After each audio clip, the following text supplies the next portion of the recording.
এই hello hello guys, কি অবস্থা? কেমন আছো তোমরা? আশা করি সকলে ভালো আছো। আমি কিন্তু আর এখন ভালো নেই, বলেন কি, কারণ আমার চ্যানেলটি অনেক দিন ধরে ডাউন হয়ে পড়ে আছে। তাই তোমাদের বেশি বেশি ভালোবাসা এবং সাপোর্ট দরকার আমার।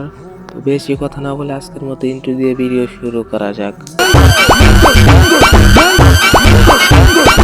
তো আজকে কিন্তু আমরা একটা সিস্টেম স্টার দিয়ে দিই।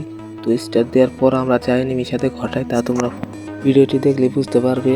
তো আমরা কিন্তু একটু সামনের দিকে যাবো, দেখি এনিমিগুলো কোথায় আছে। তো আমার সামনে কিন্তু আরো একটা এনিমি আছে, আমি কিন্তু উপর থেকে নিচে আসলাম। তো আমার সামনে কিন্তু আরো একটা এনিমি চলে আসে, আমি কিন্তু তাকে মারার চেষ্টা কিন্তু কোনোভাবে লাগতেছে না। তো আমার সামনে কিন্তু আরো একটা এনিমি চলে আসে, আমি কিন্তু একটা ড্যামেজ দিয়ে দিই। তো এনিমিটা হুকুম হয়ে যায়, তারপরেও কিন্তু আমি লক করে দিই। কিলটাকে কিন্তু আমরা কনফার্ম করার চেষ্টা করছি, কিলটাকে কিন্তু আমরা কনফার্ম করে একটা মেডি করে নিলাম। তো একটা মেডি করার পর কিন্তু আমার সামনে টিমমেটটারও লক হয়ে পড়ে আছে। তো আমি কিন্তু তাকে রিভাইভ দিয়ে সামনের দিকে যাবো, দেখি এনিমিগুলোকে মারতে পারি কিনা। এখনো কিন্তু দুইটা এনিমি স্টিল রয়েছে। তো আমি দেখি স্নাইপার দিয়ে শটগুলো লাগাতে পারি কিনা। তো আমি কিন্তু স্নাইপার দিয়ে শট লাগানোর চেষ্টা করছি, কিন্তু কোনোভাবে লাগতেছে না।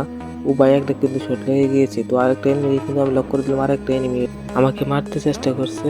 তো আমি কিন্তু ওকে মারার কোনো চেষ্টা করছি, কিন্তু আমি মারতে পারতেছি না। আমার টিমমেট কিন্তু গিয়েছে ওকে মারার জন্য। আমার টিমমেট যার সাথে হক শট মেরে লক করে দিল আমার টিমমেটকে। তো আমি কিন্তু মারার চেষ্টা করছি, কোনোভাবে লাগতেছে না। আমি কিন্তু এখন স্নাইপার দিয়ে তাকে মেরে দিব। তো ফাইনালি কিন্তু আমি একটা স্নাইপার দিয়ে শট দিয়ে তাকে মেরে দিলাম। তো ভিডিওতে যারা যারা লাইক করুন অবশ্যই লাইক করে দিবা, আর হ্যাঁ, চ্যানেল নতুন হলে কিন্তু সাবস্ক্রাইব করে দিবা। তো আজকের ভিডিও এখানেই, দেখা হচ্ছে কোনো নেক্সট ভালো ভিডিওতে। তো ততক্ষণে সবাই ভালো থাকো, সুস্থ থাকো। আল্লাহ হাফেজ গাইস।